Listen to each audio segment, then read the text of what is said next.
मध्य प्रदेश के हर नागरिक पर 55,000 से 60,000 रुपए का कर्ज है।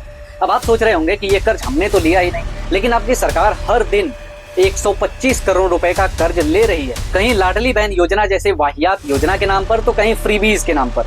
लेकिन सबसे बड़ा सवाल यह है कि ये पैसा भरेगा कौन? कोई मुख्यमंत्री, कोई प्रधानमंत्री ये कर्ज भरने के लिए नहीं आएंगे।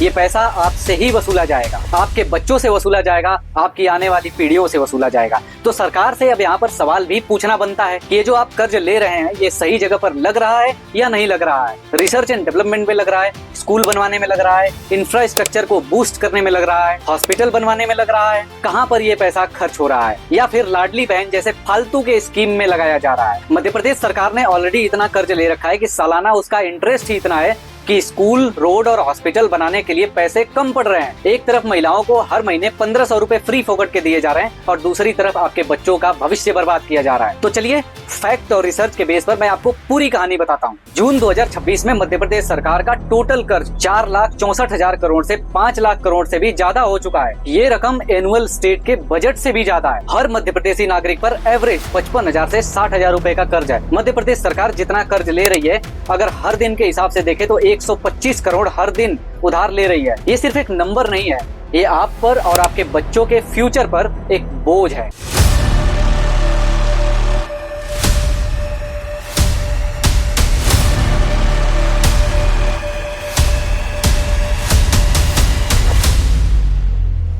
मुख्यमंत्री मोहन यादव की सरकार लाडली बहन योजना जैसी पॉपुलर स्कीम चला रही है, लेकिन सवाल यह है कि इस स्कीम के लिए पैसा कहां से आ रहा है और कहां जा रहा है? और इतना बड़ा अमाउंट खर्च करने के बाद मध्य प्रदेश को लॉन्ग टर्म फायदा क्या होने वाला है? और मुझे तो आज तक समझ में नहीं आया कि ये 1,500 रुपए सरकार महिलाओं को किस हिसाब से दे रही। ना महीने का 1,500 रुपए में राशन आ सकता है। अगर कोई घर में बीमार पड़ जाए तो 1,500 का 2 गुना 3 गुना तो सिर्फ जांचों में ही लग जाता है। इससे इलाज भी नहीं हो सकता। अगर आप रेंट पर रहते हैं तो भोपाल जैसे शहर में 5,000 से 8,000 रुपए तक रेंट लगता है, वो भी इसमें कवर नहीं होता है। बिजली का बिल, पानी का बिल, कुछ भी इसमें कवर नहीं होता है। अगर देना ही है तो 15,000 दे, 20,000 दे, 25,000 दे, लाख रुपए दे, कम से कम लोग इस पैसे से अपनी सुकून भरी जिंदगी जी सकें। 1,500 रुपए में होता क्या है, वो भी मंथली। अब आप कहोगे कि ये पर्सनल यूज के लिए सरकार दे रही है, तो भैया महिलाओं की मेकअप किट भी नहीं आ सकती 1,500 रुपए में। 2020 के आसपास मध्य प्रदेश का कर्ज लगभग 2.5 लाख करोड़ से 3 लाख करोड़ था।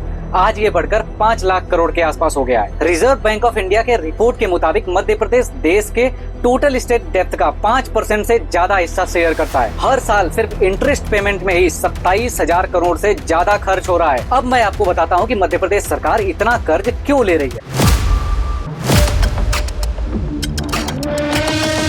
लाडली बहना योजना जैसी बड़ी वेलफेयर स्कीम, जिसमें हर महिला को 1,500 रुपए per month direct cash transfer दिया जा रहा है और 1,25 लाख से ज्यादा बेनिफिशरीज हैं। 2026-27 के बजट में इसके लिए 23,000 करोड़ से भी ज्यादा एलोकेट किया गया है। इसके बाद अन्य फ्रीबीज, फार्मर्स वेलफेयर और इलेक्शन प्रोमिसेस, रेवेन्यू और एक्सपेंडिचर के बीच का गैप। अब सरकार का कहना है कि ये लॉन्ग टर्म इन्वेस्टमेंट है डेवलपमेंट के लिए, लेकिन ऑपोजिशन और एक्सपर्ट का कहना है कि ये पॉपुलिस्टिक स्कीम के चक्कर में फिस्कल डिसिप्लिन बिगाड़ रहा है। फिस्कल डेफिसिट 3.9 जीएसडीपी के आसपास है और डेब्ट टू जीएसडीपी रेशियो 28 से 32% के ऊपर चला गया है। बजट का एक बड़ा हिस्सा लाडली बहन योजना पर जा रहा है। 2025-26 में 18,669 करोड़ और 2026-27 में 23,000 करोड़ से ज्यादा एलोकेट किए गए हैं। सरकार का कहना है कि ये स्कीम महिलाओं को फाइनेंशियल सपोर्ट देती है और उनकी खरीद कैपेसिटी को बढ़ाती है और घर की इकोनॉमी को बूस्ट करती है। अब मुझे समझ में नहीं आ रहा कि 1,500 रुपए में कैसे घर की इकोनॉमी को बूस्ट किया जा रहा है, लेकिन ये भी सच है कि इतना बड़ा खर्चा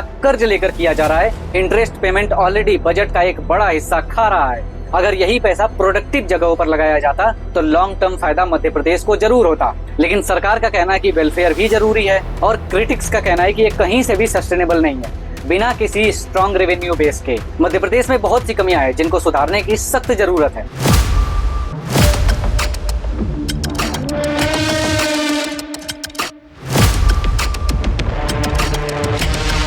कर्ज का पैसा ईमानदारी और प्लानिंग के साथ education, health, research and development और स्ट्रॉन्ग इंफ्रास्ट्रक्चर पर लगाया जाता, मध्य प्रदेश की बहुत सी प्रॉब्लम सॉल्व हो सकती थी। लेकिन फ्रीबीज के हैवी फोकस से फ्यूचर जनरेशन को कर्ज का बोझ दिया जा रहा है। इस कर्ज का असर साफ दिखता है। हायर इंटरेस्ट पेमेंट से डेवलपमेंट बजट कम हो रहा है। आने वाले समय में टैक्सेस बढ़ सकते हैं या सर्विस कट हो सकती है। ये फ्यूचर जनरेशन के लिए बोझ बनता जा रहा है। सरकार को चाहिए transparent borrowing, strictly productive investment, infrastructure, education, health and R&D पर, और फ्री बीज को सस्टेनेबल रेवेन्यू से सपोर्ट करना। लाडली बहना एक अच्छी स्कीम है, लेकिन ये कर्ज पर डिपेंड नहीं होनी चाहिए। मध्य प्रदेश में आज भी बहुत पोटेंशियल है, सही मैनेजमेंट से ये विकसित स्टेट बन सकता है, लेकिन अभी फिस्कल डिसिप्लिन की बहुत ज्यादा जरूरत है। तो ये थी मध्य प्रदेश की डेप्थ की कहानी। आप क्या सोचते हैं कमेंट में जरूर बताइए, और जाते जाते लाइक, शेयर और सब्सक्राइब जरूर कीजिएगा।